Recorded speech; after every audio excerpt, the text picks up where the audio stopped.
कल बाजार में फल खरीदने गया तो देखा कि एक फल की रेहड़ी की छत से एक छोटा सा बोर्ड लटक रहा था। उस पर मोटे अक्षरों में लिखा हुआ था, घर पर कोई नहीं है, मेरी बूढ़ी माँ बीमार है, मुझे थोड़ी थोड़ी देर में उन्हें खाना, दवा और टॉयलेट कराने के लिए घर जाना पड़ता है। अगर आपको जल्दी है तो अपनी मर्जी से फल तोल ले, रेट साथ ही में लिखे हैं, पैसे कोने पर गत्ते के नीचे रख दे, धन्यवाद।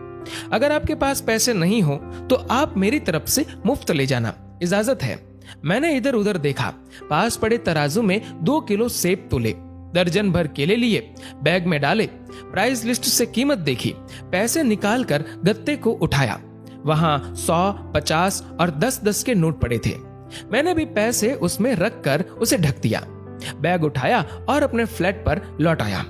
रात को खाना खाने के बाद हर रोज की तरह मैं और मेरा भाई टहलने के लिए निकले। मेरी नजर उसी सुबह वाली रेहड़ी पर पड़ी। करीब से देखा तो एक कमजोर सा आदमी, दाढ़ी आधी काली आधी सफेद, मैले से कुर्ते पजामे में रेहड़ी को धक्का लगाकर बस जाने ही वाला था। वो हमें देखकर मुस्कुराया और बोला, साहब फल तो खत्म हो गए। उसका नाम पूछा तो उसने बताया कि मेरा नाम सीताराम है। फिर हम सामने वाले ढाबे पर बैठ गए। चाय आई। वो कहने लगा, पिछले 3 साल से मेरी माँ बिस्तर पर है, कुछ पागल सी भी हो गई है और अब तो लकवा भी मार गया है। मेरी कोई संतान नहीं है, बीवी मर गई है, सिर्फ मैं हूं और मेरी माँ। माँ की देखभाल करने वाला कोई नहीं है, इसलिए मुझे ही हर वक्त माँ का ख्याल रखना पड़ता है।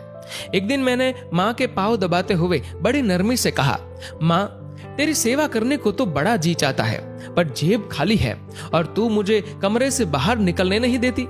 कहती है तू जाता है तो जी घबराने लगता है।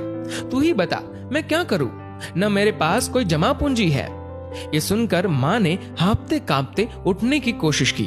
मैंने तकिए की टेक लगवाई। उन्होंने जुर्रियों वाला चेहरा उठाया, अपने कमजोर हाथों को ऊपर उठाया, मन ही मन राम जी की स्तुति की, फिर बोली, तू रेहड़ी वहीं छोड़ाया कर, हमारी किस्मत में जो होगा हमें इसी कमरे में बैठकर मिलेगा। मैंने कहा, माँ क्या बात करती हो, मैं रेहड़ी वहां छोड़ाऊंगा तो कोई चोर उचक्का सब कुछ ले जाएगा। आजकल कौन किसका लिहाज करता है और बिना मालिक के कौन फल खरीदने आएगा। माँ कहने लगी, तू राम का नाम लेने के बाद रेहड़ी को फलों से भरकर छोड़कर आ जाया कर, ज्यादा बकबक मत कर, शाम को खाली रेहड़ी ले आया कर। अगर तेरा 1 भी रुपया गया तो मुझे बोलियो। 2.5 साल हो गए हैं भाई साहब, सुबह रेहड़ी लगा आता हूँ, शाम को ले जाता हूँ। लोग पैसे रख जाते हैं, फल ले जाते हैं, एक धेला भी ऊपर नीचे नहीं होता, बल्कि कुछ तो ज्यादा भी रख जाते हैं। कभी कोई माँ के लिए फूल रख जाता है, कभी कोई और चीज। परसों एक बच्ची पुलाव बनाकर रख गई, साथ में एक पर्ची भी थी जिसमें लिखा था अम्मा के लिए। बीते हफ्ते एक डॉक्टर अपना कार्ड छोड़ गए, पीछे लिखा था, माँ की तबीयत नाजुक हो तो मुझे कॉल कर लेना, मैं आ जाऊंगा। कोई खजूर रख जाता है तो कोई कुछ और खाने की चीज। रोजाना कुछ न कुछ मेरे हक के साथ मौजूद होता है।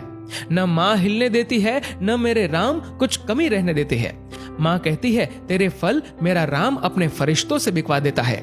आखिर में इतना ही कहूंगा कि अपने माँ बाप की खिदमत करो और देखो दुनिया की कामयाबियां कैसे हमारे कदम